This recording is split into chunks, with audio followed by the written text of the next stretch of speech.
All right, everyone. We'll start our afternoon program now with the presentation from Admiral Rousseau. And here to introduce him is our very own Canadian co-chair, Peter MacKay. Peter. Thank you very much, Steve, and I hope everyone enjoyed their lunch. We're, again, for emphasis, so delighted that you've been able to join us and those online who are joining us as well. And it's my great honor to introduce Rear Admiral Jacob Damgaard Roos, who is joining us. I should say, works out of the Danish Embassy in the United States, but has had a distinguished career in the Danish Navy.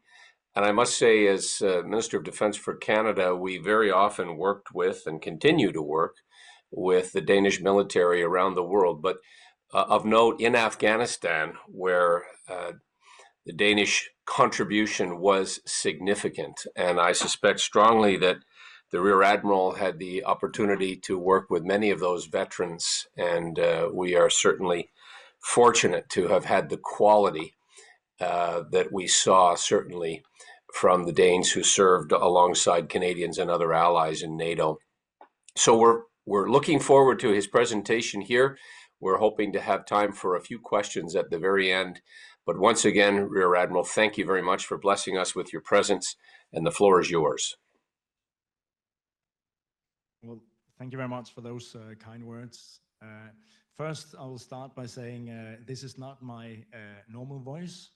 Unfortunately, I've been running into a bit of a cold, I think it is, or I ran out of Rome, I don't know, something like that. But you have to bear with me. The good thing is the mic is working. And then I also will apologize for coming late and also running out the door when I finish here. But that's because the Danish Minister of Defense decided to visit DC today. So I'm in between meetings at the moment. But I wouldn't miss this. So thank you very much for the kind introduction. And I'll give you a bit of my perspective. I'm a simple sailor. And by saying so, I think sometimes when we talk about the Arctic, we tend to, talk up in all these strategic terms and so on. And I think some of the times we need to draw it down to where the mechanics are and what's the difference is in the Arctic. And if you haven't been there, it's really hard to understand the difference it is from anywhere else in the world. So I'll see if I can do that. And the foundation I'm standing on with regards to saying a bit about the Arctic is that I've been the Arctic Security Advisor for the Ministry of Defense for a couple of years. I was also one of the main authors to two white papers about the Danish defense, working very closely with my good friend Jakob from who's now heading the Greenland representation here in town. But we know each other from years back. But most importantly, I think, is that I've been head of operations in our Joint Arctic Command. So I lived just shy of 3 years in Nuuk, the capital of Greenland. And then I've been a ship's driver for 3 years, patrolling the waters of both Greenland, the Faroe Islands, and around Iceland. So it's that kind of perspective I'll see if I can add to this, and hopefully it can spark some questions as well.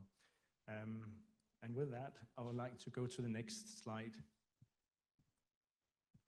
And it seems very black or dark, this picture, and that's very intentional, because this is one of my favorite pictures taken from the International Space Center down on, or Space Station, sorry, down on Earth from NASA. This is during wintertime, and what you're looking at is the Earth with the North Pole in the center. And what it depicts is what you will call light pollution. And what you will see is there's not much of it. There's a bit over on this side, and that is what some would call the European Arctic. So that's Russia, Norway, Finland, and Sweden. But the rest of it is pitch black. And that shows you how thin the infrastructure is. And that is a point that you need to understand when you're operating up there. And it's still like that. So that's one thing that is really important when we talk about operating up there, that you don't have many logistic hubs around. You need to bring your own supply, and you need to understand how you do that. Otherwise, you won't be able to be there. You either, well, not survive, or you will not get very far. Next one, please. So this is a couple of pictures that was taken while I was head of operations in Nuuk back in 2017. There was a tsunami that washed away two villages up in the northwestern part of Greenland.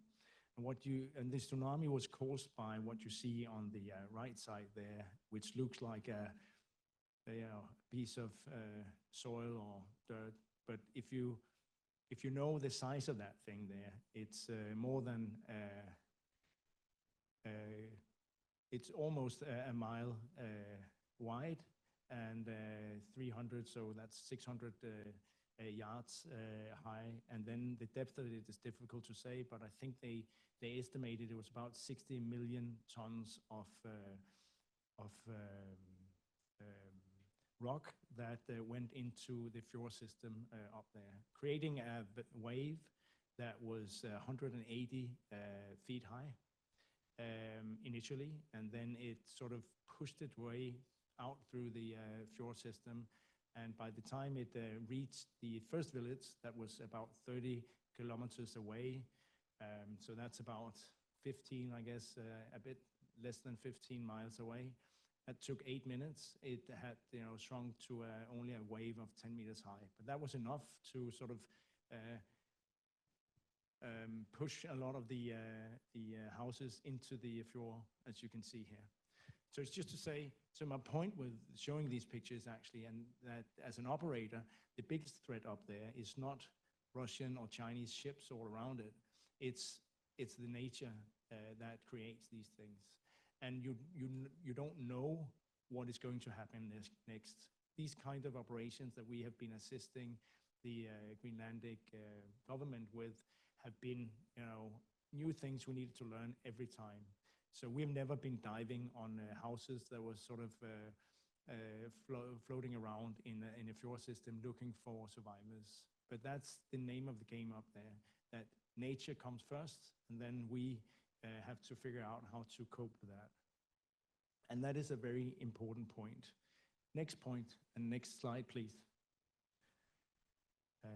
This is just a map of the Arctic, and it doesn't say much, but if I, and I appreciate that, I'm not sure you can see it online, but if I show you that this position here and that position here, so this distance was the distance between that tsunami and our two closest Navy ships at that point back in 2017.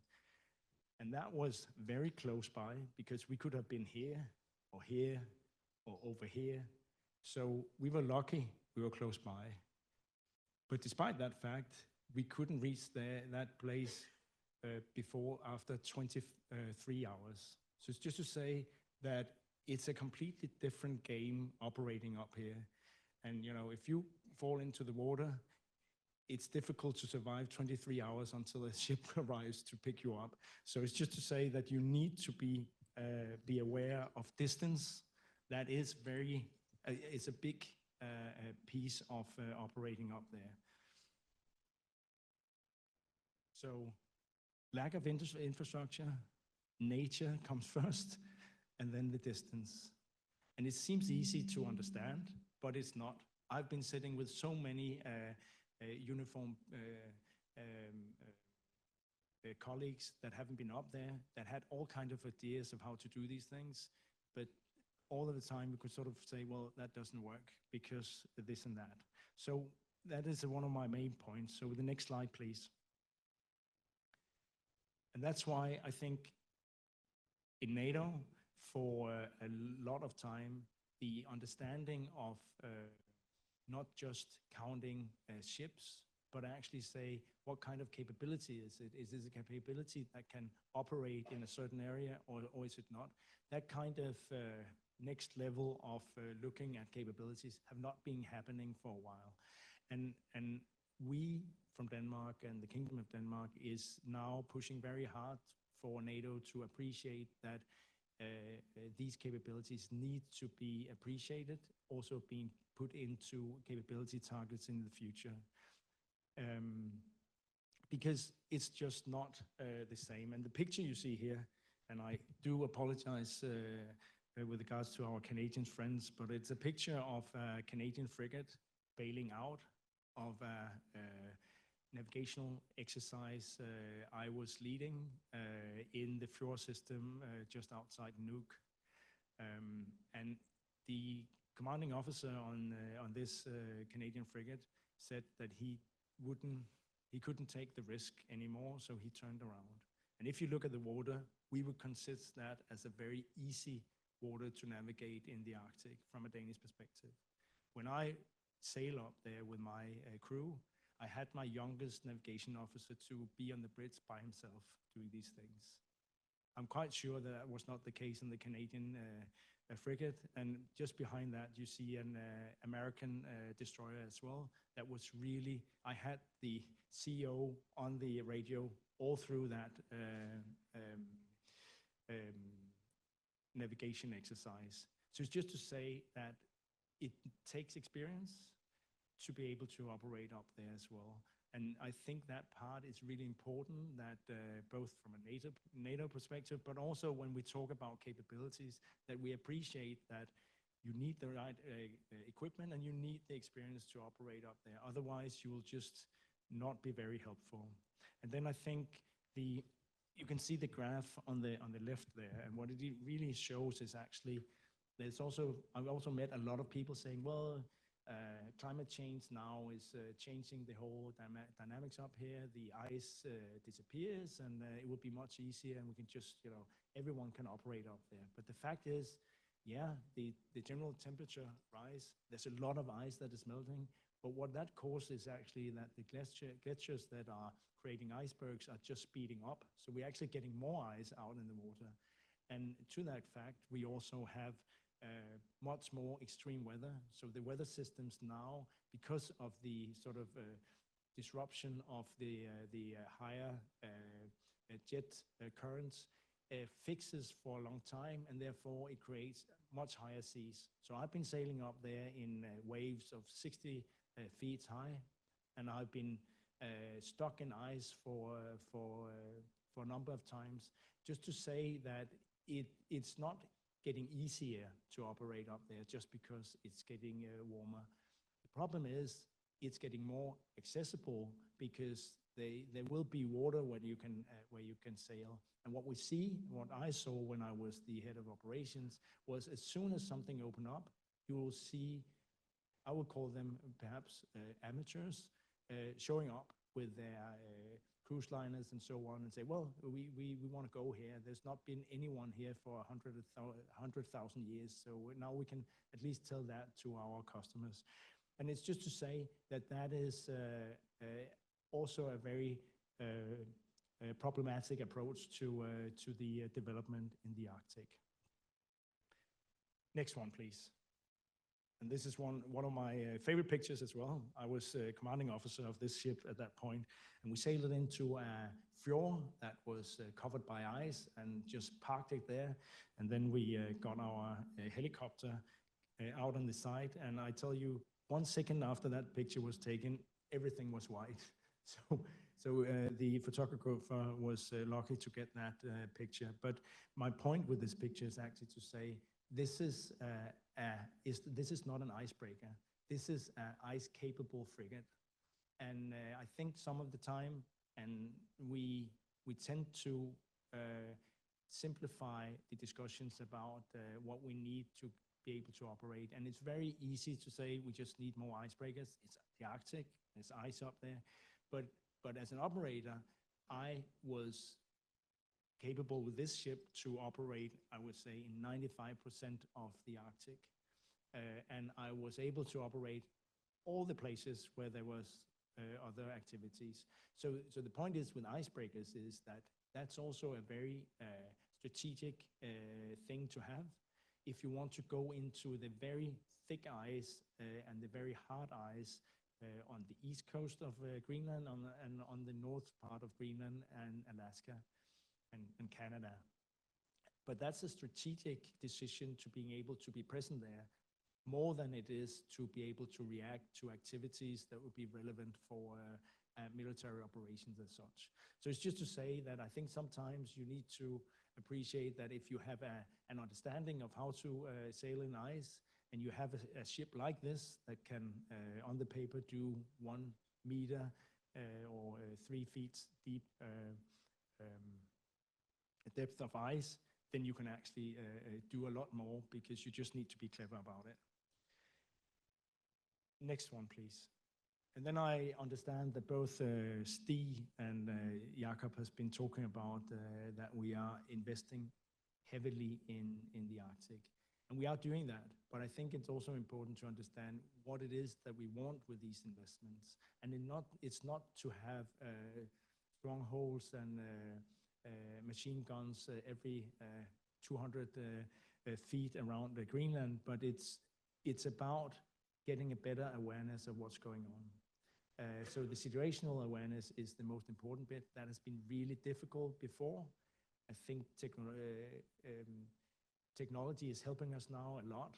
Space has come a long way. It's much cheaper to get those capabilities, as well as a lot of the other capabilities of unmanned systems that will help us out. And that is, in fact, exactly what we are investing in at the moment. So we're putting $6.5 billion into new capabilities in the Arctic.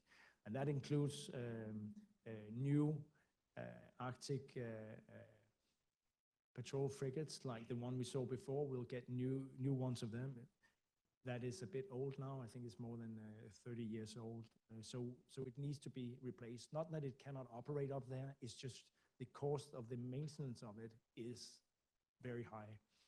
And then drones are already depicted on space. And then the C2 is also extremely important to invest in. I'm happy to say that a lot of these investment is actually in cooperation also with the US and Canada and other partners in the Arctic.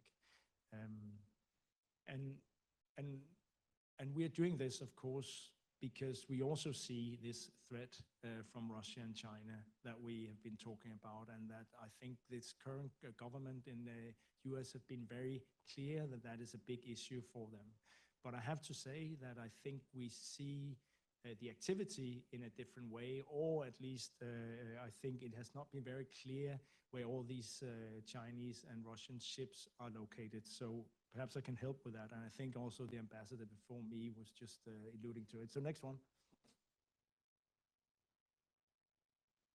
This is some of the pictures that have been taken from looking at activities and incursions and so on that has been happening within the last couple of years, and it has been growing in numbers. But I also have to say that the majority of it is happening in and around Alaska, and not, as we see it, in and around Greenland. There's still hybrid activities that we need to be extremely aware of, and we are. And there's also still the whole GeoGap submarine, anti-submarine operations that's been ongoing. But that's been going on since, after the Second World War. So I think that part is not new to us. But the most important thing is actually that we have a very good shared situational awareness between the countries, and then helping each other out with this. Next one. Yes, sir. Yep. What was that?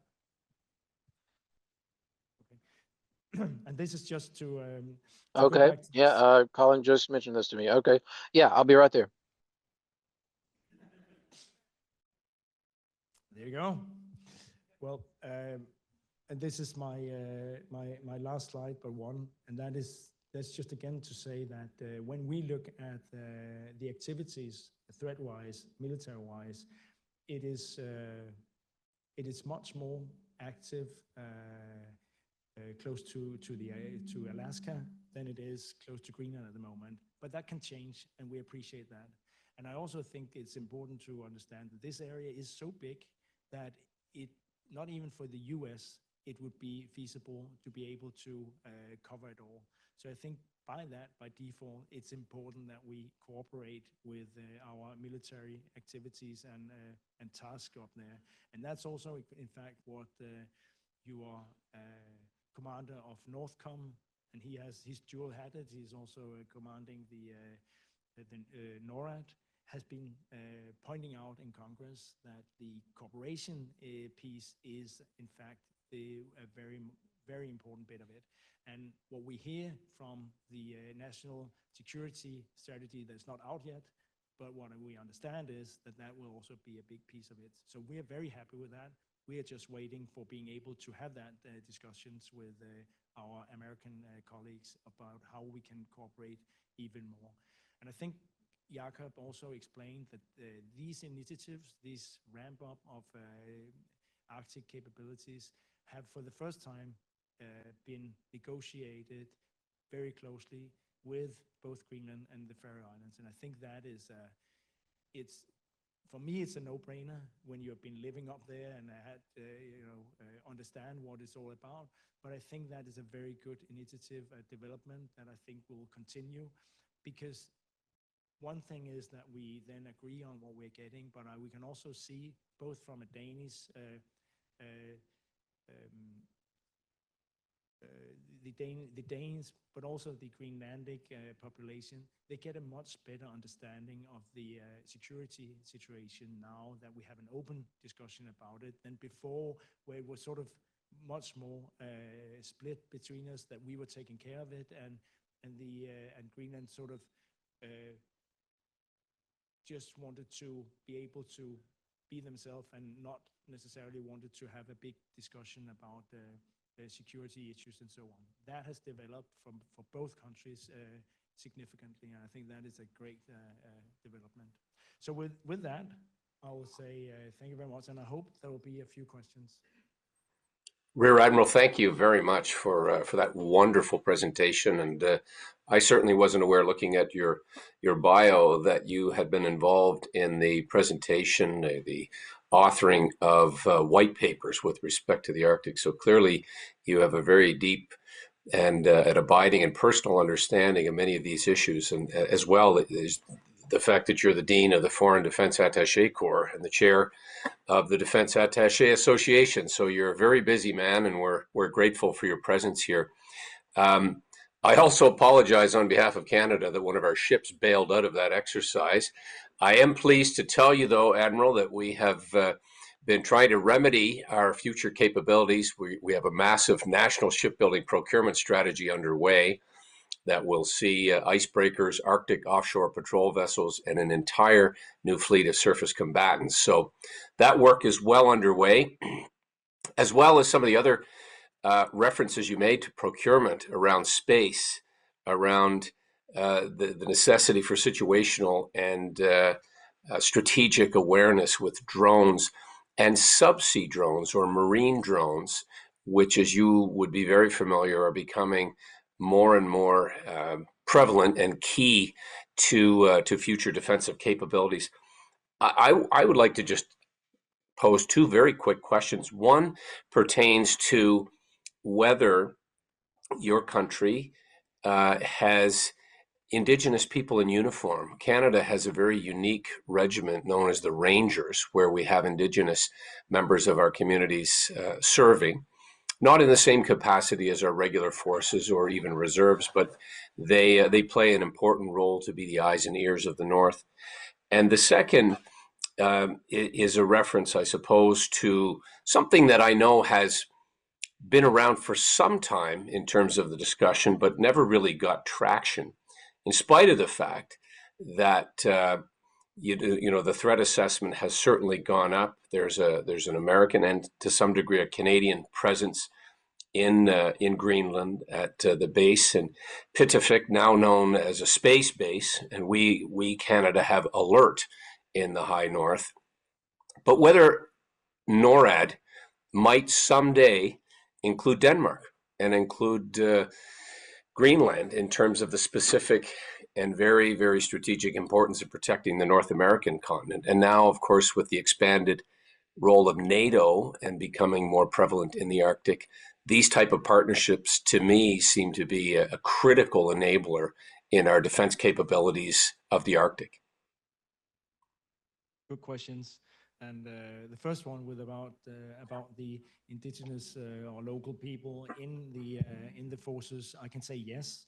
We've had that for a very, very long time. Only issue have been that it's been very difficult for them to actually join because the majority of the training has been happening in Denmark, and that's just very far away. So one of the initiatives that was launched a couple of years ago was actually to get established the basic training in Greenland, and that has been a massive success, where this basic training is not necessarily only focused on military capabilities, but it helps create a foundation and a skill set for these young people that join it to actually go into any of the law enforcement or emergency organizations in Greenland. And that is being now ramped up because it was such a success. Additionally to that, the political agreement I was just talking about, where we are ramping up with $6.5 billion now, has also a lot of new capabilities that's actually focused on getting more Greenlandic locals to join. I've witnessed myself how important it is to have someone who both understand the geography, but also can help out with the language when we operate up in those areas. So we are very much encouraging this, and this is, I think we've only seen the tip of the iceberg of how much involvement the Greenlanders are going to have in the future. So yes, and then we are very aware of the Rangers. In fact, just this morning we had this discussion with the minister that he's coming up for the Halifax meeting, and around that he wants to meet a Ranger. So we're working on that. So we'll see how that works. But we'll try to help facilitate that. I'll put the word out that we'd like to have a member of the Rangers there for you. Yes, please. That would be great. Now we're doing some work here. To the other question about the C2 and the arrangements and bilateral or multilateral organizations or commands that we have up there, I couldn't agree more with NORAD. We, from Denmark's point of view, are very interested in being a part. We don't necessarily need to be a part as such. That will also be fine. But I think the most important thing is that we can talk to each other and we can coordinate. And especially now with the new technologies, the big thing is to be able to exchange data in a way, quick, fast, and reliable data. And that we are in close talks with both the Americans and the Canadians. Our Chief of Defense was just last week in Colorado Springs to discuss this with the General. And there was, I've seen the readout of it, and it's been, they are only talking about good things about strengthening the cooperation with regards to this. So I wouldn't be surprised if in the near future there will come something where Denmark becomes a very close partner to NORAD. That's outstanding. I'm delighted to hear that, and again, very grateful for your presence and your remarks. I believe we might have time for a couple more questions if you would indulge us. And Steve, I'm going to ask for your help there in person, as I can't see our audience from here. No problem. Thanks, Peter. If anyone has a question.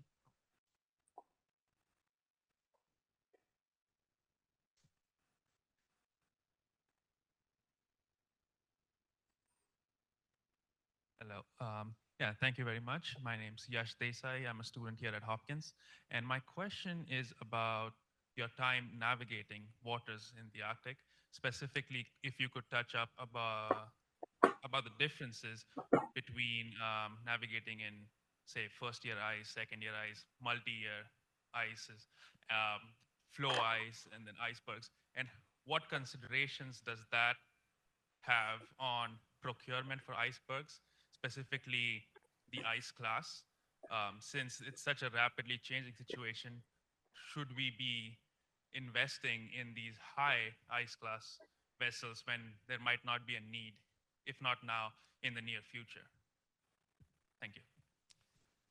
Yeah, so I need to be cautious here because there's also politicians that have a take, and they sort of, and for all good reasons, they are the ones that are going to make these decisions. But from an operational perspective, I think that we need to combine these things. If you want to be able to be present for strategical purposes all over the Arctic, you need to have polar icebreakers in order to be able to do that and to show that presence. And I think that is also important because you will see that that's what Russia do.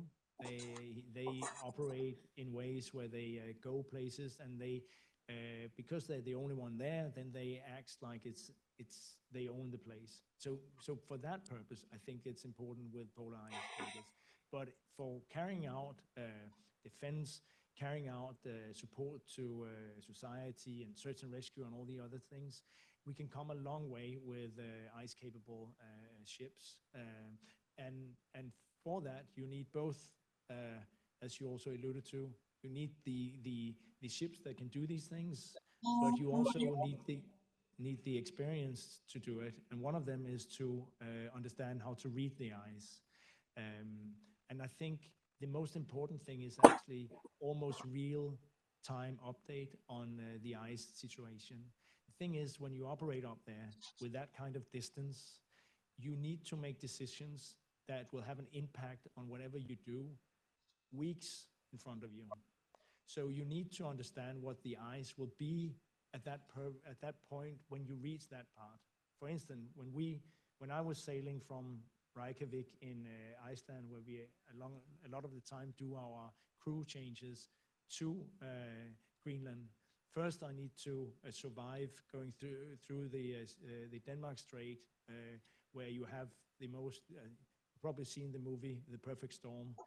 That's what you have every day there. So you need to understand exactly how am I going to survive that part. But then the next thing is to how am I going to survive getting through that ice belt? Normally there will be of old ice coming from the polar sea. And with that, and therefore you need to understand what is the wind condition going to be when you access or you reach that point. So understanding that kind of thing, and it's very complicated to get that right. But I think with the technologies, the algorithms, the AI, and so on we have now, I think we can get closer to that thing. I needed to rely a lot on my own experience of how but sometimes I also got a bit surprised of what I then saw when I reached these places. But it's the combination of all these things. So I don't know whether that was an answer, but that's at least my experience. Any other questions for the Rear Admiral? That's a very stark image that you paint in terms of the perils of the sea, the perfect storm every day. And I have great admiration for you and others who take on that challenge and that risk as part of your job description.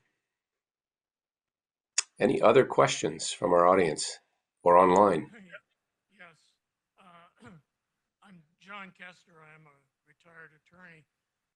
Admiral, could you tell us how many icebreakers Denmark has And could you compare that to some of the other Arctic powers? I know the Russians, the last time I heard, had well over 30, and the United States is an embarrassment. That's very easy because we got none. And so we used to have icebreakers, but they were predominantly used for the straits in Denmark when that would freeze.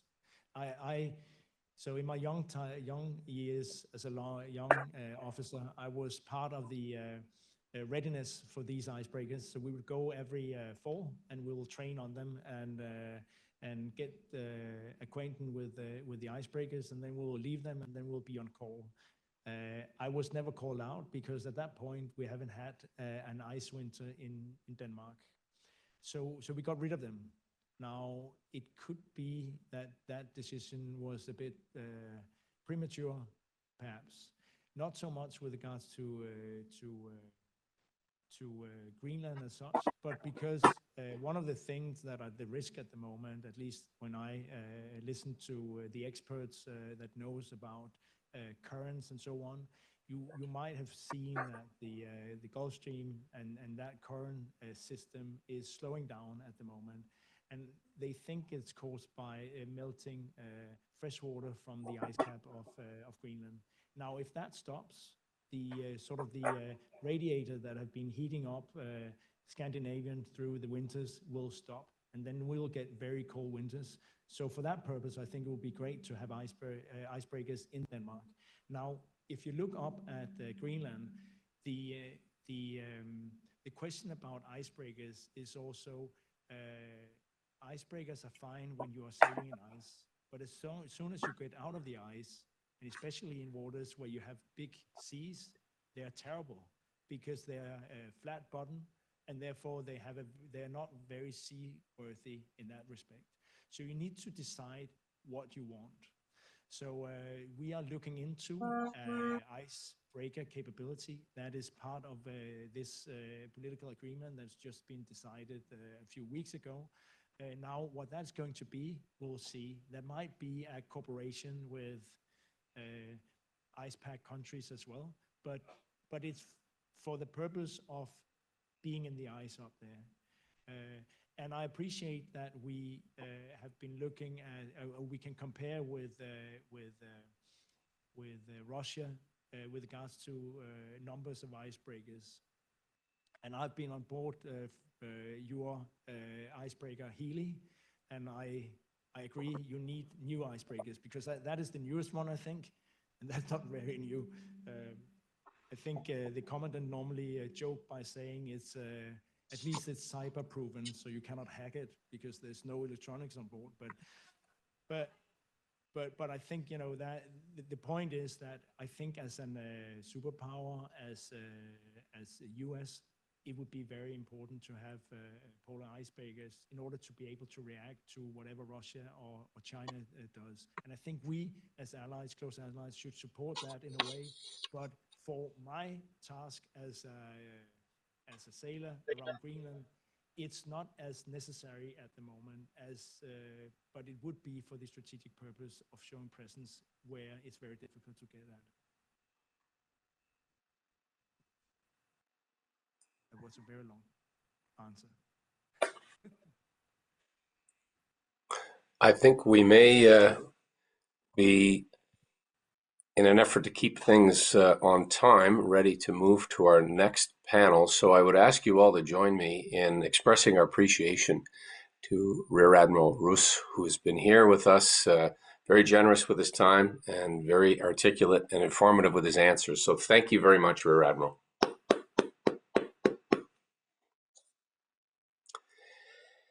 And I don't believe I'm charged with setting.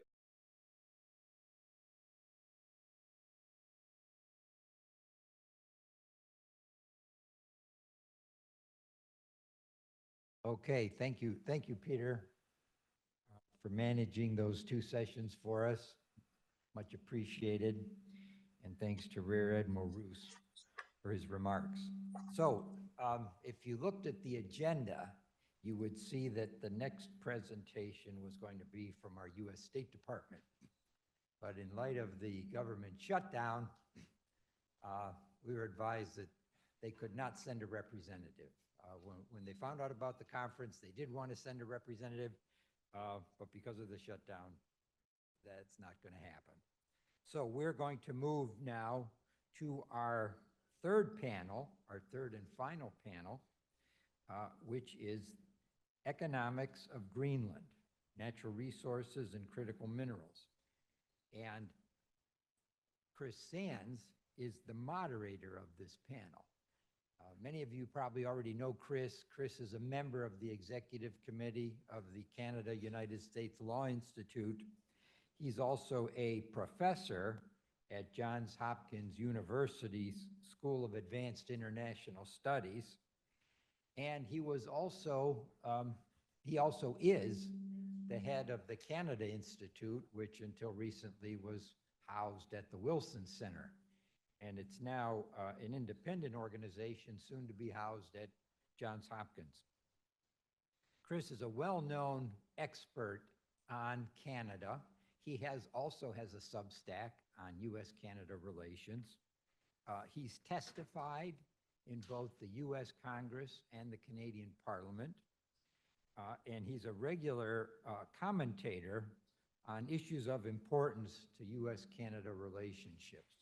So if you're not following him on Substack, we recommend that you do. So here to introduce his panel, Chris Sands.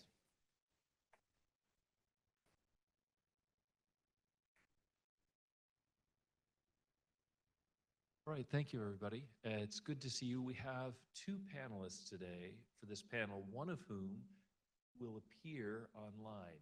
I know they're trying to get him in, so I'm going to introduce him, even though he's not here, so you'll be excited when he appears on the screen like the great powerful Oz. Because he's supposed to be our first speaker, but our stand-in speaker will help us if not.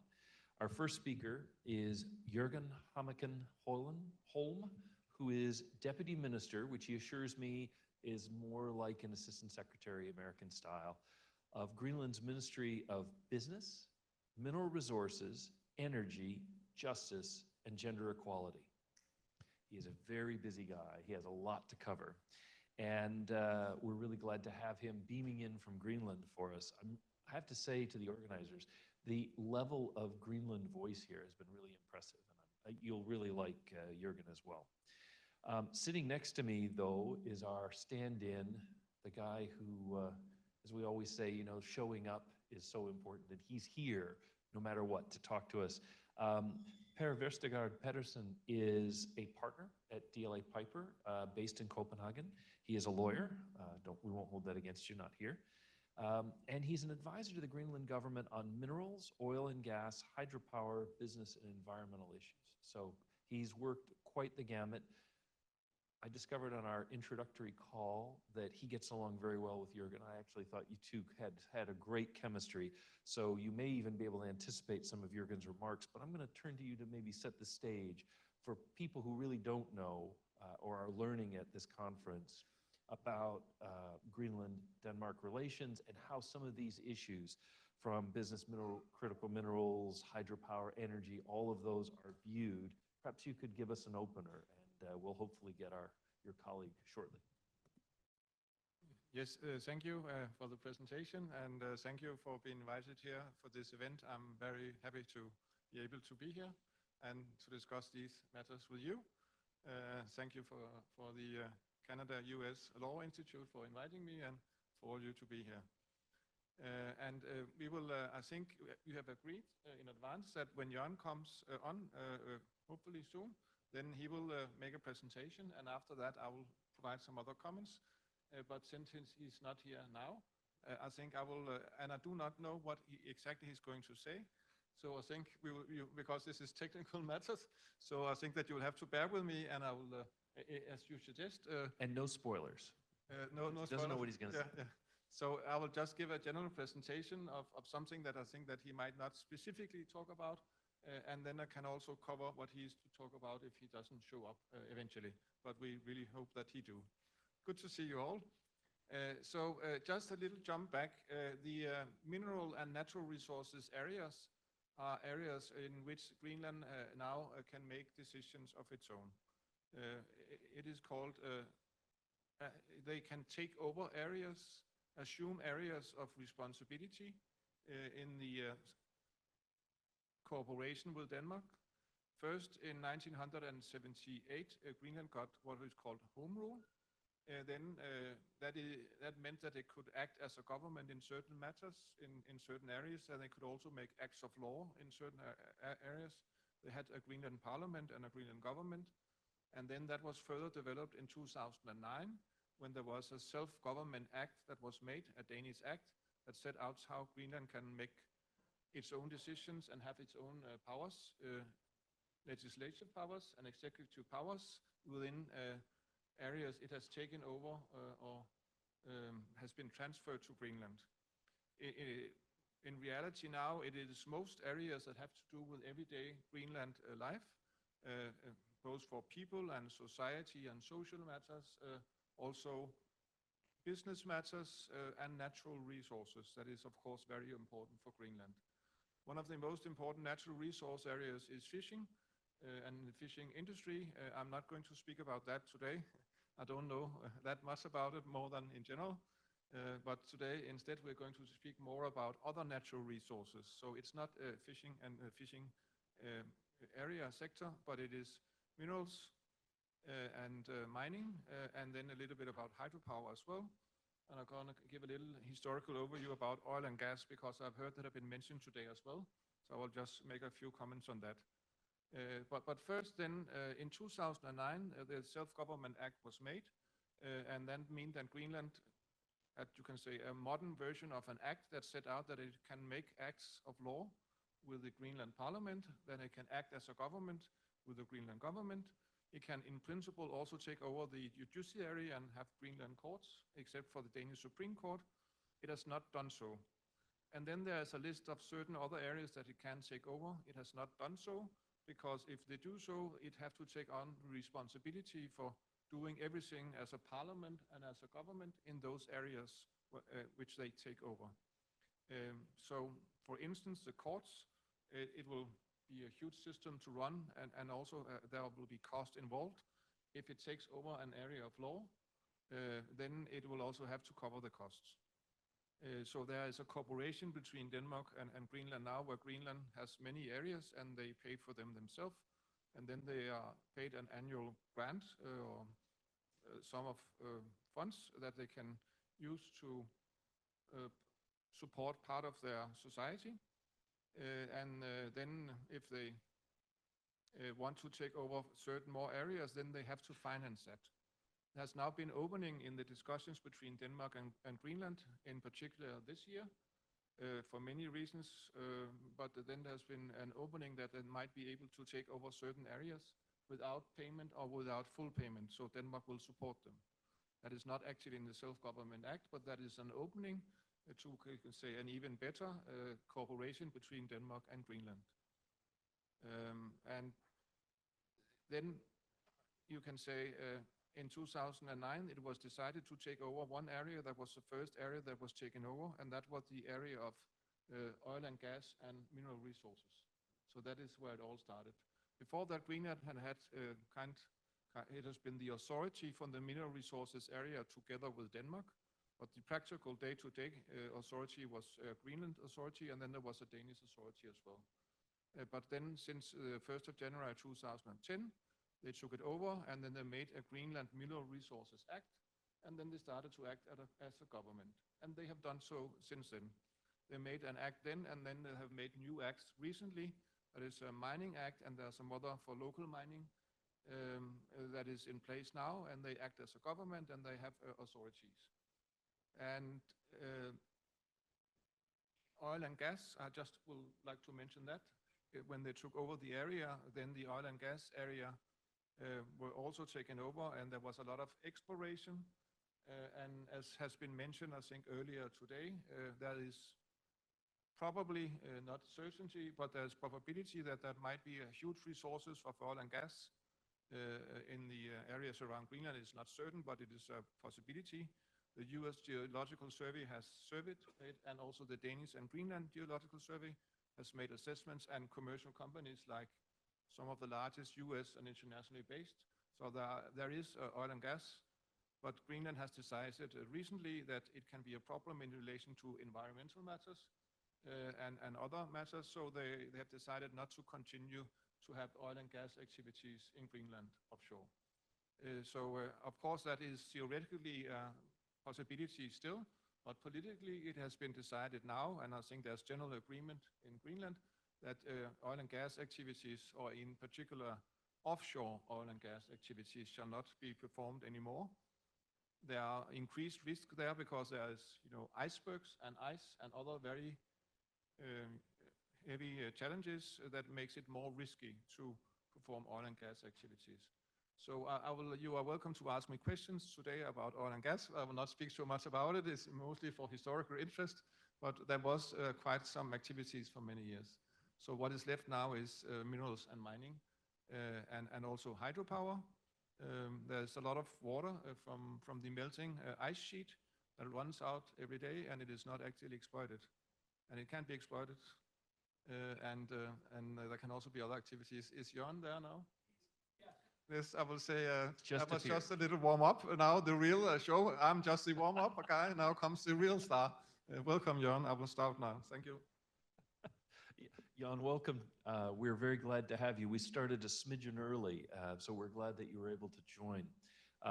Per just gave us a little bit of an overview of sort of the relationship between Denmark and Greenland's gradual assumption of responsibilities for home rule and how some of the powers have moved. So it was really just setting the stage for your remarks, which we're looking forward to. Can we turn it over to you?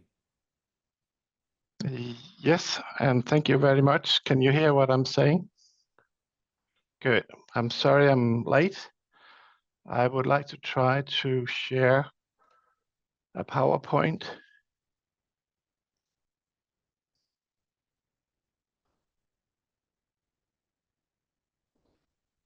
It looks great.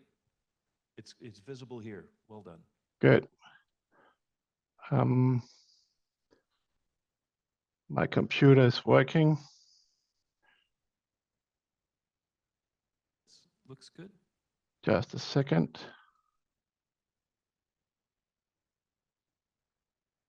And while Jørn is doing that, I would just like to say that we are actually early. So I think it's not Jørn who's late. We are actually early because of other things that have to do with our program and not you, Jørn. So that is the reason why.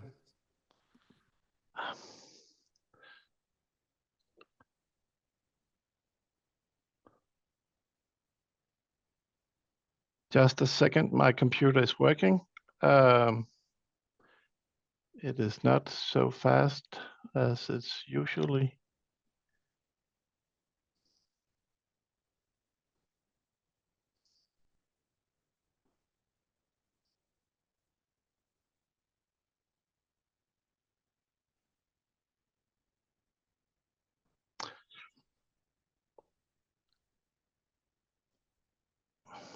I'll do something drastic. I'll shut it down. See if that helps.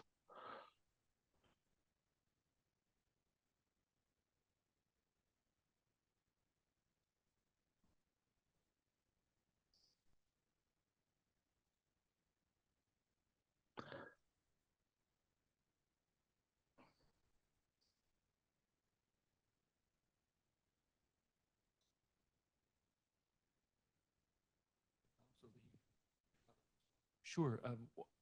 Jan, while you're working on your computer, I'm going to ask Per a quick question because I just had one following his previous presentation. What's the status of Greenland now and in the future as a member of the European Union or as part of the European Union and its legal framework? And what's its status within NATO now and potentially in the future? If you could just give us a sense of that. Yes, thank you. It has been mentioned by some earlier today, then when Denmark entered EU, then there was a question, should Greenland be part of that as well? And then there was it was decided that Greenland should not, and then there was a negotiation, and then Greenland was not actually and is not now a part of the EU. It is called an overseas territory. There are different words, but that just means that it is related to an EU member state, and it has specific and special relationship with the EU. So that is the general for Greenland and for a few other that are in the Caribbean that are related to the Netherlands and to some other friends. But Greenland has a very special relationship with the EU. It's not a member, but it has this association arrangement. It has arrangements in relation to fisheries, and it also provides some annual grants in relation to certain areas that are prioritized in discussions between Greenland and the EU, and they are education and further development in specific areas. Could that change if the Greenlanders wanted it as they move towards more and more home rule and independence? Could they seek to be part of the European Union, or it's an open door? Yeah, it's an open door. I think the main matter that was decisive for not to being part of it was actually the fishery matter. If that could be resolved, then if Greenland wanted, I think the EU would welcome it. And I know that there's discussions. I would say I'm only speaking not on behalf of Greenland, but just as an observer that has been working for Greenland for quite some years, for the Greenland government. So what I say is only in my personal capacity. But I know that there are, you can see news reports that there are discussions that it might be possible at some time, maybe not, for Greenland to reconsider whether it would like to join the EU. And there are many reasons for that. One of them are international security and international relationships. It could be maybe better for Greenland to do so, but it will of course be the Greenland people who will decide. And there have been some discussions now. And I think that this is also with the NATO membership. Denmark is member of NATO, and Greenland is a very important part of the Kingdom of Denmark's membership of NATO.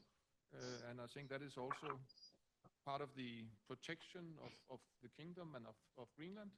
Then they are part of NATO and have a very close relationship, Denmark and Greenland, with the US and with Canada too in defense, but in particular the US because of the Pitufik space base or airbase. The reason I ask is because as we're thinking about this, there's sometimes this suggestion that if the US doesn't assert more in Greenland, China will, and that it's somehow up for grabs. And I think these relationships with NATO and the European Union, the potential for a greater relationship means that we're not dealing with a blank slate. We're dealing with something that is a territory that's very much part of a family.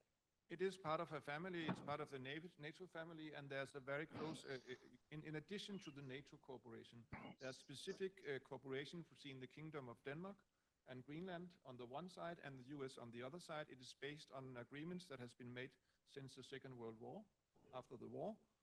And it is still there and very much in place, and that is the reason why US has the Pitufik space base that was formerly called the Thule Air Base.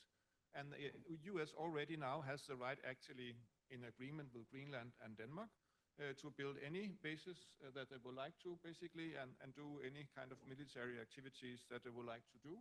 It have to be in cooperation and coordination and have to be agreed. But in principle, based on these, they could do that.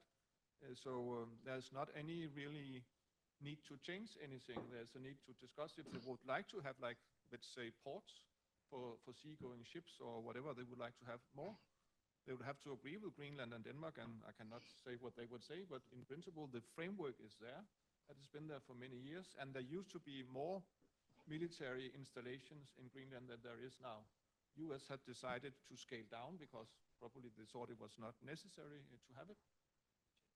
Yes, of course, it will depend on agreements with Greenland and Denmark. Excellent.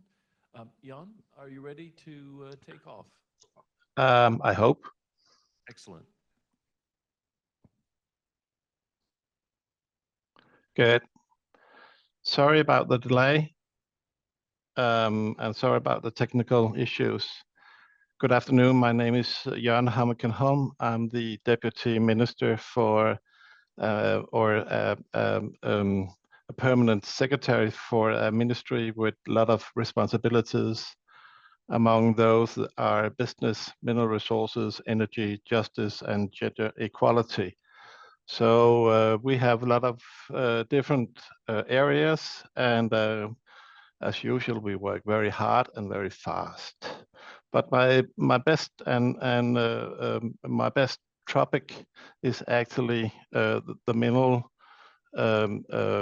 issues, and I have the pleasure here to introduce to you the perspectives of Greenland and the situation we are in relation to critical minerals and the more or less the geopolitical situation as well.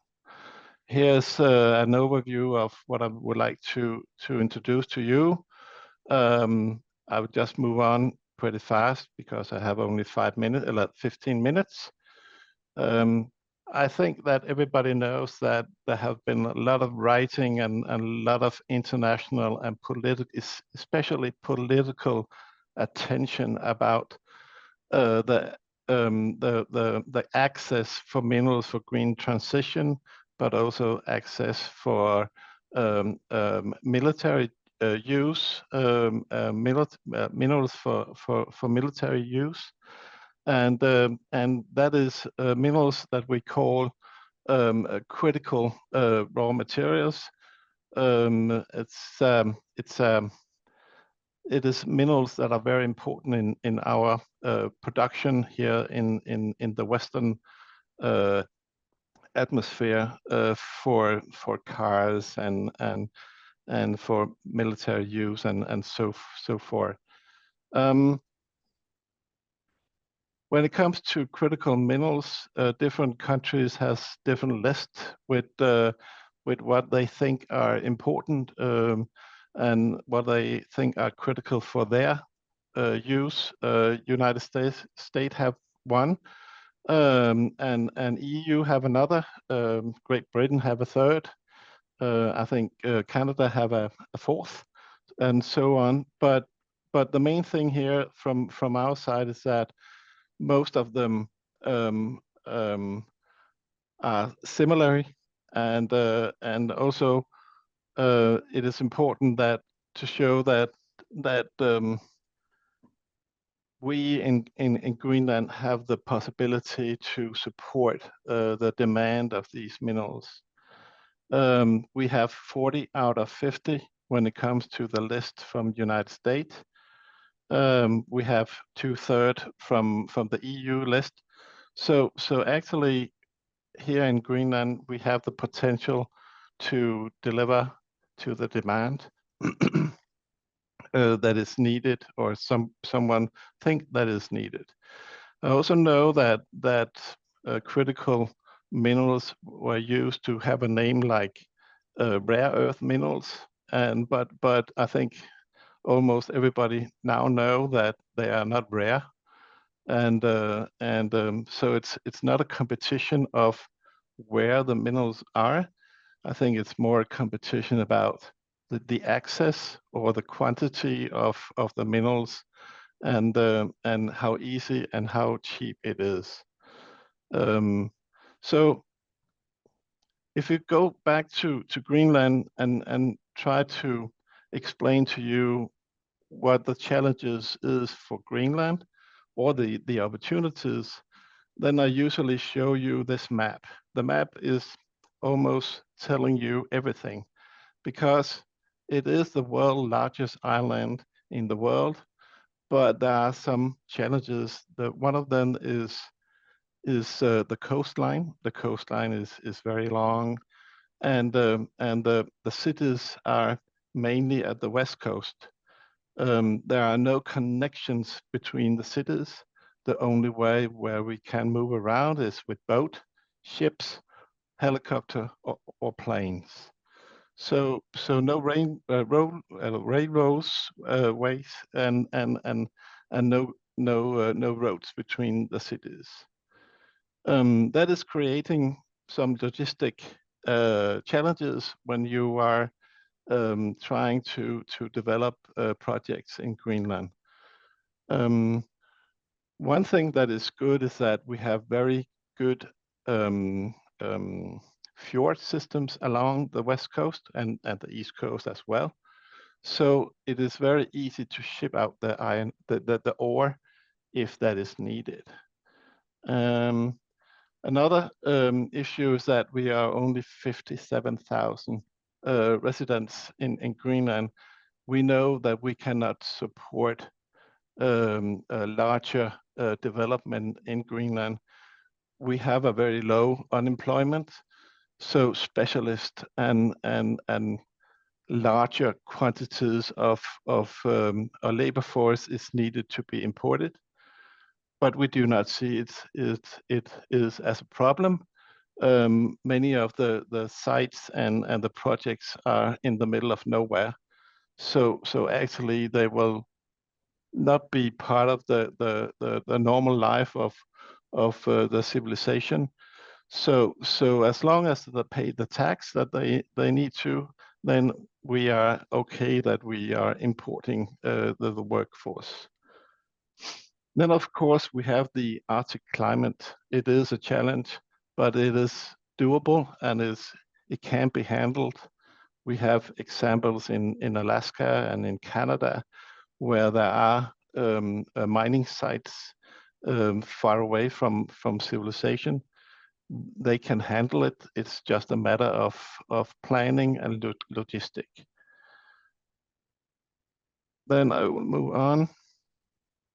So we have the critical raw material in Greenland, but it's also very important to mention that it is a potential. And when I say potential, it means we don't have any mining activities that can support these demand of critical minerals.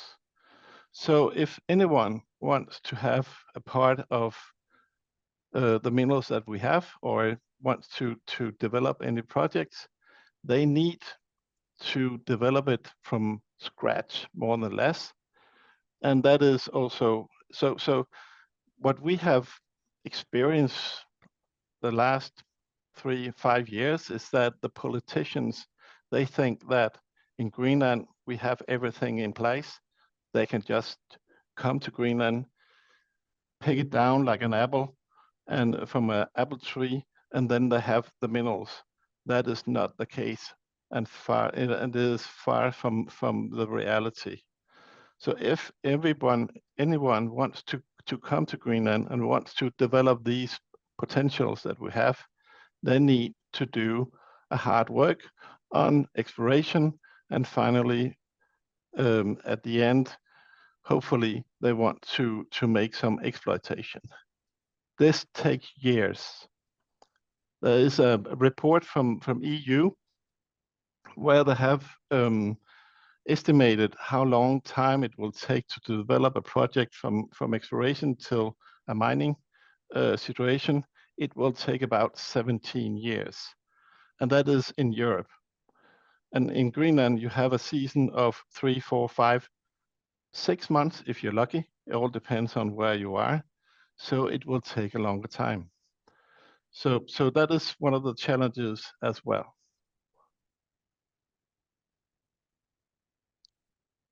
I also stated that we have 40 out of 50 US critical minerals. They can be found in Greenland.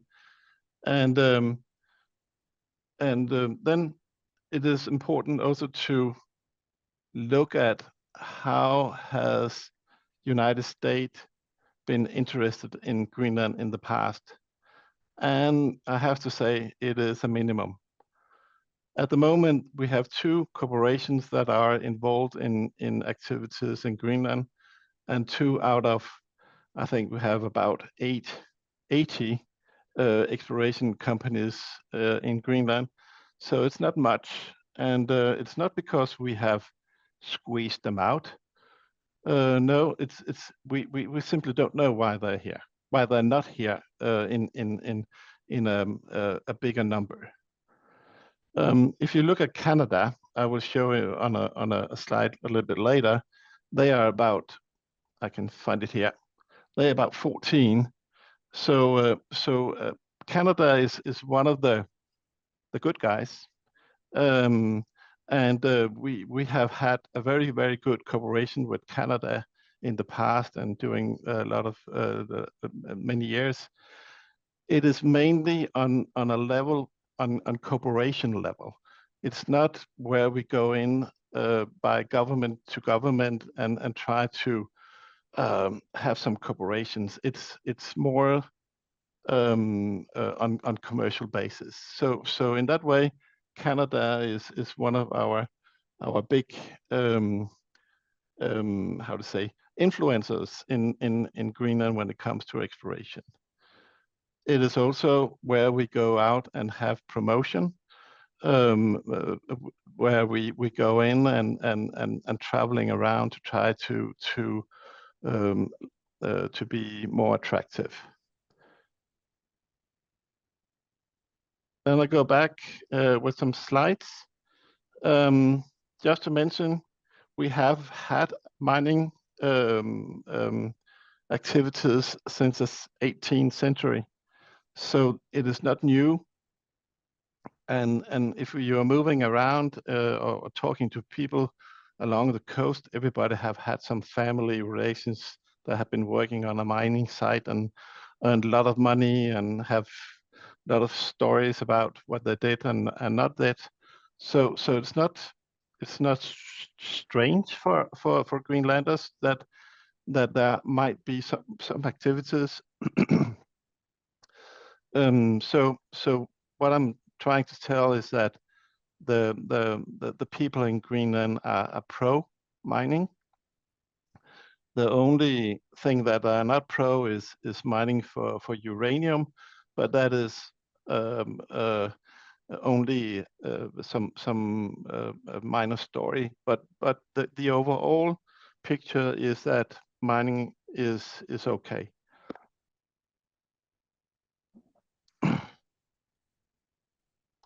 Here we move on to the next slide, where I'm showing you that there has been a steady number of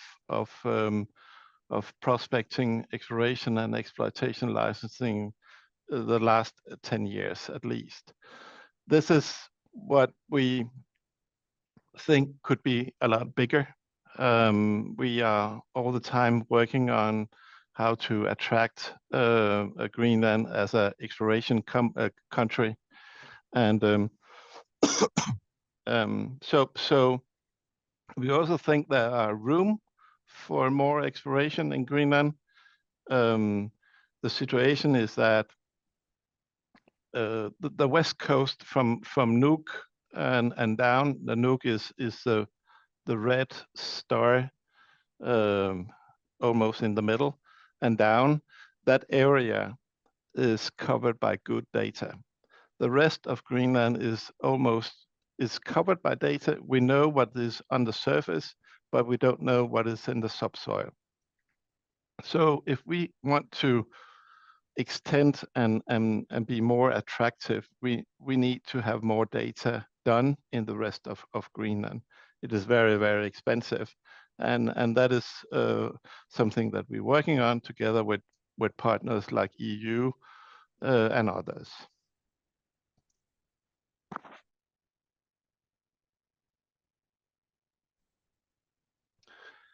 We have 8 exploitation licenses.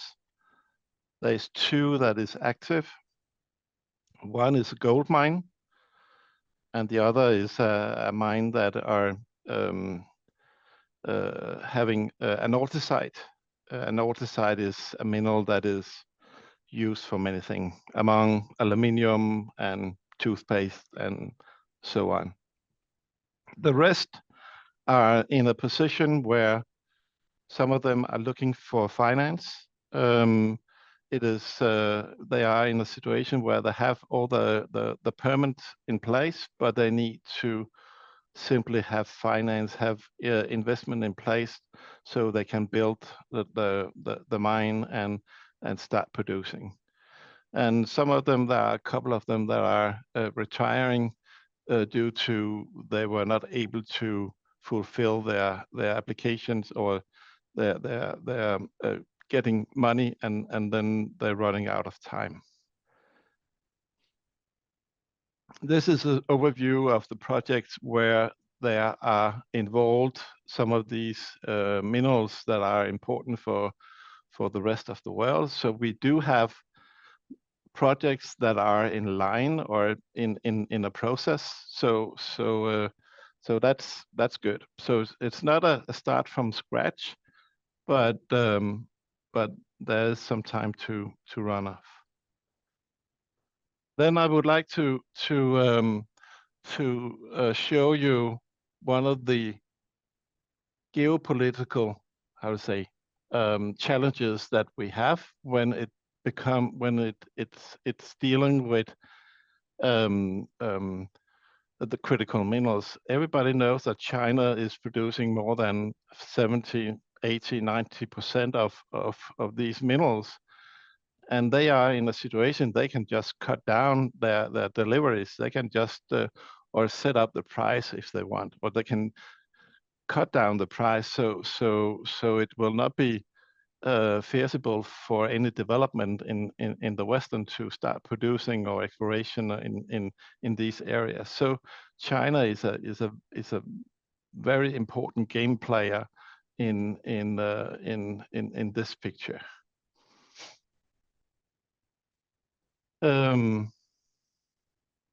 So a little bit sum up and a status about mining development in Greenland.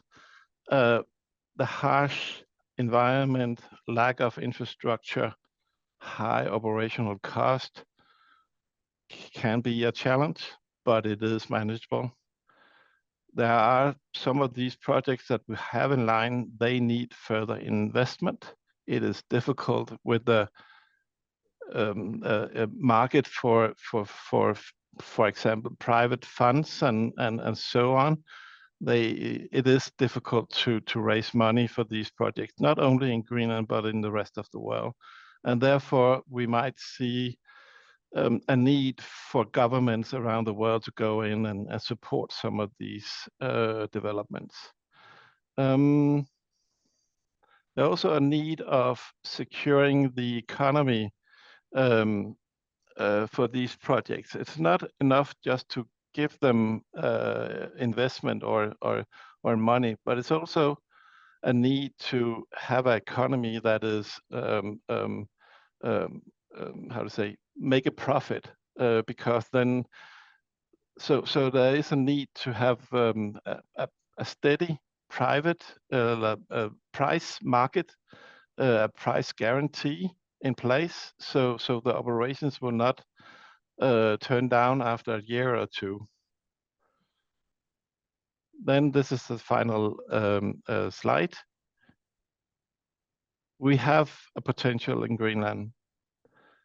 The potential is good, and there are some very large deposit that can be developed further on. If we compare to, for example, Scandinavia, you can see that there are more dots there than in Greenland. But hopefully the dots in Greenland are bigger and better than in Norway. And we also have a how to say,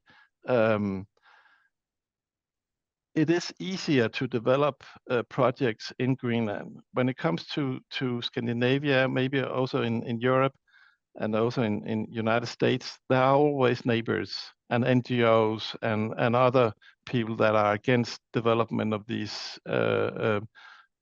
projects. We don't have them in Greenland because the nearest people that are living to these projects about 200, 300, 400 kilometers away. So that is my final words, and I hope not I went over time. Sorry. No worries. That was wonderful. Per, we had you start, and so this is all a little bit jumbled from what we wanted to do, but you'd said initially in our pre-call, you wanted to react a little bit, listen to what Jan said, and then maybe offer color commentary, if you will. So please let me turn it over to you for remarks. Yes, thank you. We had a little pre-call, and it was very good for that as well. Thank you. And I've been working with the Greenland government and its ministry, and also with Jan for many years. So So I had an idea about what he would say, and it was very good. And thank you for that, Jørgen. And we also agreed in advance, Jørgen and I, that I would try to cover some other subjects so we could present various matters for you. So I would just like to take a little bit of connecting some of the dots that we heard about today. We have a changed geopolitical situation. There are war in Ukraine. There are tensions between European countries, NATO countries, and US has a separate position in relation to that. There's different relationship between European countries and Canada and the US and China. And there are other recent development as well. And then we have the climate change that we've also discussed today. The climate change will mean that there will be more areas. You can see part of Greenland in Jørgen's presentation is very much covered by ice sheet, but in the sites there are more open land. There will be more open land. There will be more possibilities to sail. So that is changing. And then if we take a little zoom in on the critical minerals, then China has, in relation to mining, in China and in other places which the Chinese government directly or indirectly control, in my personal opinion, because many of the Chinese companies are related in one way or another to the Chinese government. They have control about 80, 85, 90% of the world production in relation to mining. And in relation to processing and refining, it's maybe also 80, 85, 90%.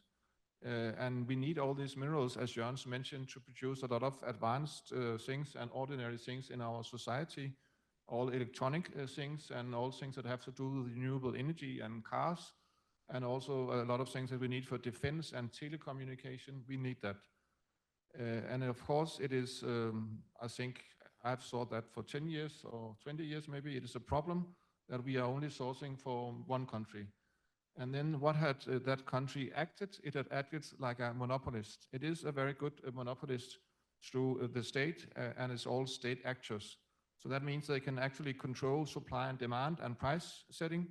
And that means that they can set the prices for 1 or 5 or 10 years. So all Western companies that are run on ordinary market principles, they will either go bankrupt or they will go out of business because they cannot sustain to do it anymore. And I think this has been a problem for many years, but I think it's only in very recent time that it has been more up on the agenda for various reasons. And I think it's very much high up on the agenda in the US now. And I think that is actually good because the US and Canada and a lot of other Western countries and the EU need to do more. That is my personal opinion. I think it's obvious. And what you can do more is not like continue as usual. You cannot continue to let the market forces just solve that. We'll make some political statement and then it will all go away. That is, in my opinion, totally impossible and unrealistic. You must change some of the things that are playing in this matter. And what I think is government decisions and government policies and government action in support of private activities. I think that it might be possible that Canada or the US will do mining themselves. I don't think that is a good way to do it, but they might invest in it and support it. And then they will let it for US companies to invest and Canadian companies and Australian companies and Greenland companies to make the mining. And I think it is needed with support schemes. Otherwise, it will just be a market mechanism and it will be the same as always. And in that way, I think it is important to have European Investment Bank, Nordic Investment Bank, American and Canadian as well, to invest and support, have the pension schemes from these pension funds to support that as well. And then how do we do it? It's of course support for equity and for debt and also offsetting agreements of different kinds maybe can be used as well. And then off-take agreements, that means agreement that the government will promise to buy certain amounts when they are ready with the mining for 5 or 10 years. That means that it is easier to finance and it is also cheaper to finance. And you know that you can sell your products and the government of Canada or US or European governments will promise to do that. And they will try to have their military units or other national units and commercial companies buy. And if they do that, then they don't have to do anything. Otherwise, they will buy and then deliver it to the market. And I think it's very important to try to use these mechanisms to support the development. If we don't do so, there will be no change. And I have here at the back of the room one of my colleagues from DLA Piper, Oliver. And he is an Australian working here in my office in Washington, D.C. here in their office. And he has been involved in the Australian framework agreement that was announced a few days ago with the US. So the US have specific agreements with Canada and with Australia. And similar arrangement could be made maybe with Greenland to have a specific, all these countries are friendly countries in relation to defense and security. And they are also, stable societies, and Greenland is that as well. And one of the caretakers of the Greenland society and defense matters is the US. So I think they should feel confident that they can do that. And they are doing that very well. And Greenland is just on the other side of the water compared to like Australia. So I think it should be possible to also seek to do that. And it's not only government and it's not only private enterprises, but a corporation and a new start. And I think actually, I would discuss that with Oliver, my partner, colleague here. There's already a lot of private activities going on in relation to Australia and US cooperation. So it is possible and it will underpin it. So I will think I have other things to say, but I will stop here. And maybe Jan will comment, or maybe you will ask questions and comments. And if you are in the audience, then you will have one of the mics so we can hear what you're saying. We are very open to discussion and questions. We have discussed that in advance. Thank you. Yes, absolutely. We'd like to open this up to questions, and I want to commend you for bringing up the Australia agreement, because one of the things, Oliver, you probably can confirm, was the coordination on stockpiling. And when you talk about offtake agreements, that idea of stockpiling is really important, that we make sure governments are putting things aside for military or other purposes. So thank you for bringing that up. As we look for questions, and anyone here wants to come up, I'm going to turn to you, Jan, for a quick reaction. But I also want to just remind everyone, there's been a lot that's been said today, and I think a lot that's been said in this panel in particular that should be a wake-up call to all of us about some of the potential, but also some of the potential risk factors we're facing. And if there's anything I learned in my high school years as a teenager, is it's possible to get a wake-up call and then roll over and go back to sleep. And so it's very important that we don't let that happen to us here. Jan, did you want to jump in and comment on anything that Per had said? Because I'd like to give you a chance to respond. Or yes, or to bring up other things. I'm totally agree with Per and his describing the situation between us and the rest of the world, especially United States. But I think in all this debate about critical minerals, I think we forget that we haven't reached the goal yet. There are a lot of solutions and a lot of approaches, especially on how to get access to many of these minerals, but that is not enough. And now people are talking about stockpiling and all that kind of stuff. That is not enough. You need to produce them. You need to make a refinery. You need to be just as good as they are in China. And I also know that there are some efforts going on around the world, but these facilities are very small. They cannot support. There need to be some more focus on developing these refineries. It is very, very complex. I talked to the Chinese some years ago and asked them, aren't you afraid of the competition, for example, from Australia and so on? And they were just laughing and say, well, they don't know what they are dealing with, because this is very, very, very complex. And there are some issues that are easier taken care of in China than we are, for example, the pollution. So there needs to be some further steps ahead before we reach the goal.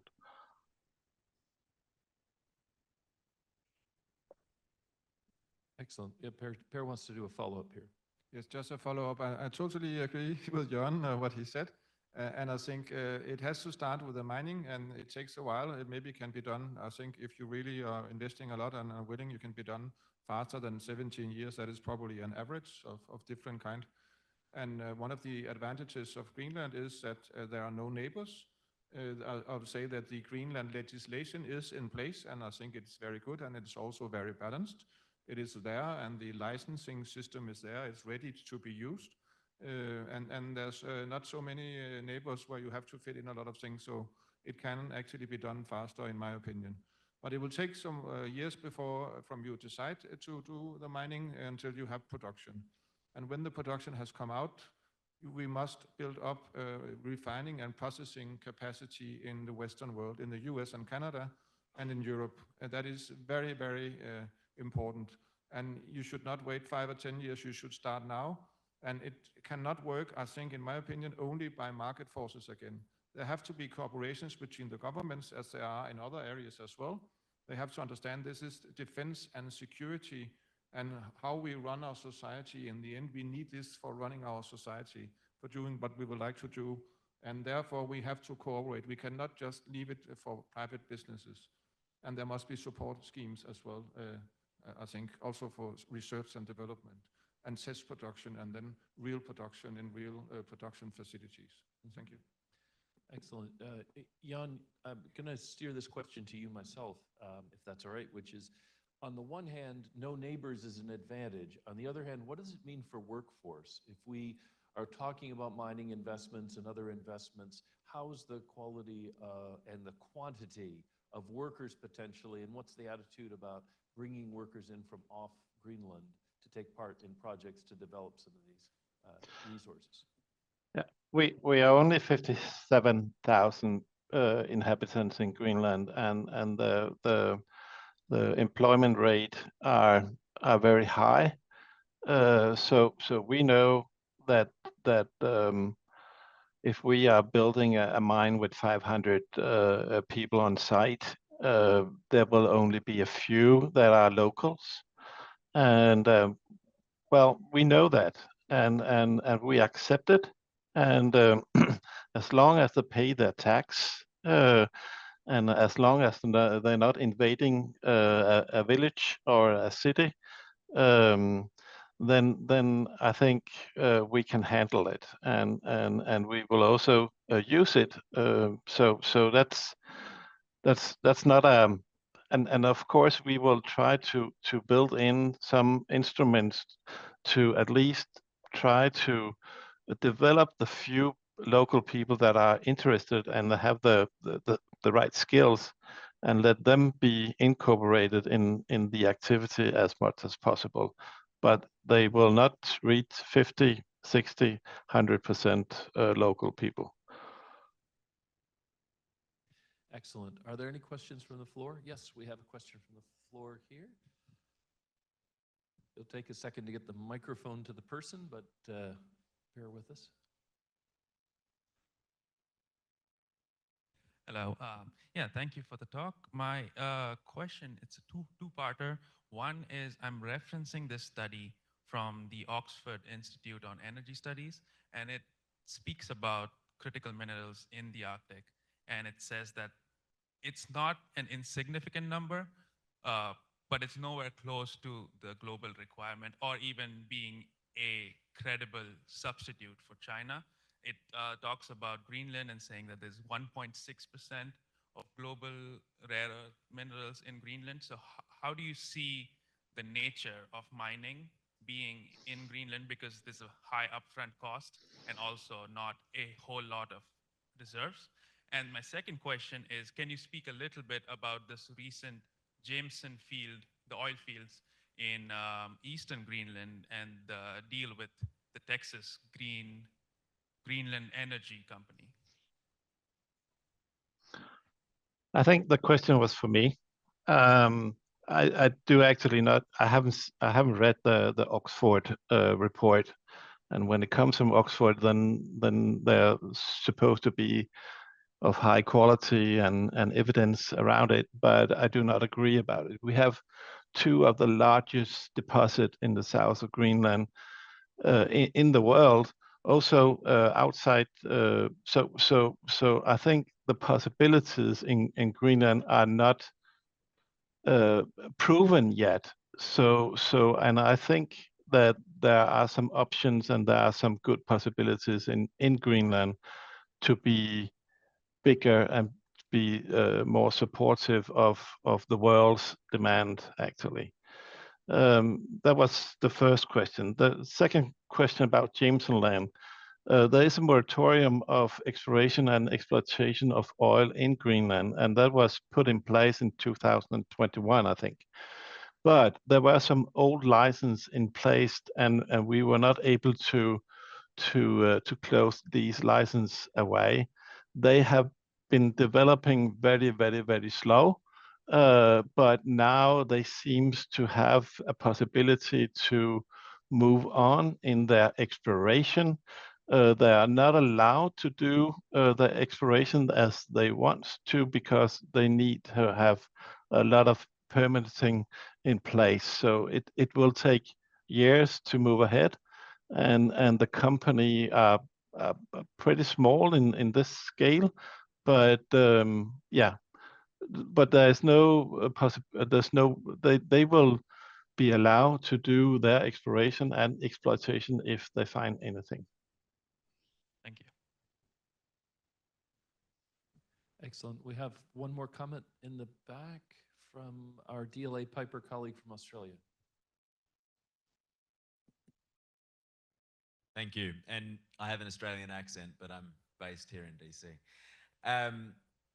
I was just wondering whether or not there's been work done to identify projects or sort of specific opportunities to unlock the critical mineral sector in Greenland, and where Greenland perhaps needs the most support sort of in the near term, whether that's port or other infrastructure that would help facilitate access to any potential mine sites, or whether there are specific mines which are struggling to get funding but which would otherwise, should be able to support sort of strategic supplies.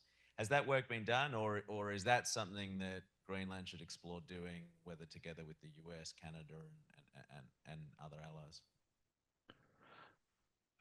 I can answer that. We have a pretty good idea of what projects need financing and in what place they are in their life. How to say?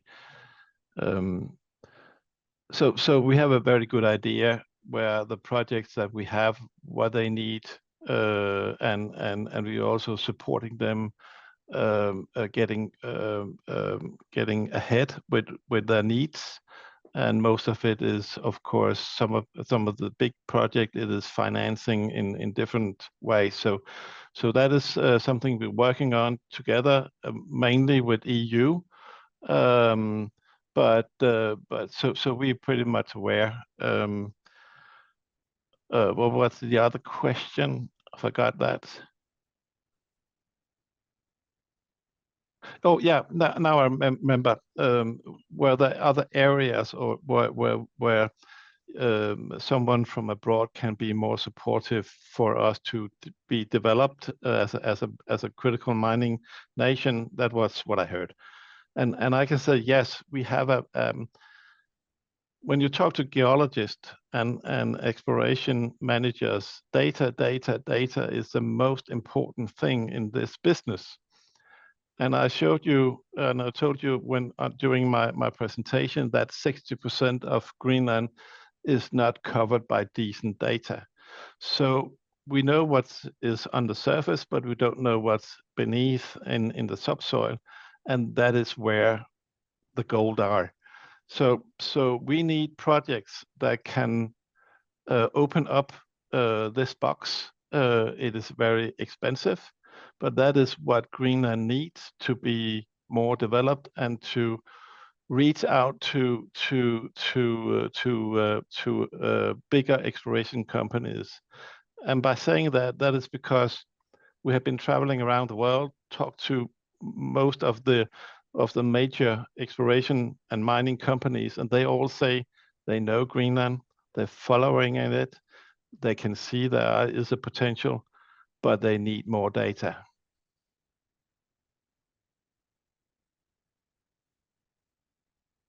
Yes, I would just like, because Oliver has just had the mic, maybe he could have it again and just give us a brief overview of the framework between the US and Australia and try to relate it a little bit to Greenland that is in a different situation. As you know, we discussed it yesterday, so I know that you know. But maybe you could just mention a few bits of what this framework do and can be used to do in the future and compare a little bit to Greenland, if you would be so kind. Thank you. Yes, sure. So I think, as people know, there's been a recent announcement between Australia and the US on critical minerals. And that framework sets up commitments from both governments to provide funding to projects in both countries, as well as commitments to off-taking and developing strategic stockpiles or strategic reserves, and is really on the back of other sort of military commitments that have been made, particularly by Australia, under the AUKUS arrangement. So that's, I guess, the framework. There are a number of projects that have been identified and that have got early stage commitments from US Exim to provide funding to critical minerals projects in Australia. I guess the sort of connectivity with Greenland and where you could see a similar framework being put in place is to get commitments from the US to provide funding to strategic projects in Greenland, and coupling that, I guess, with strategic defense initiatives. Thank you very much. Ladies and gentlemen, we are going to move now to our closing keynote with Ambassador, we still get to call him Ambassador, Mike Sfraga. But before we do, I want to thank our really incredible panel. Jan Hamkenholm, here, Per Vestergaard, Pedersen, sorry, I'm sorry to forget that, and Oliver Munn, our special guest star.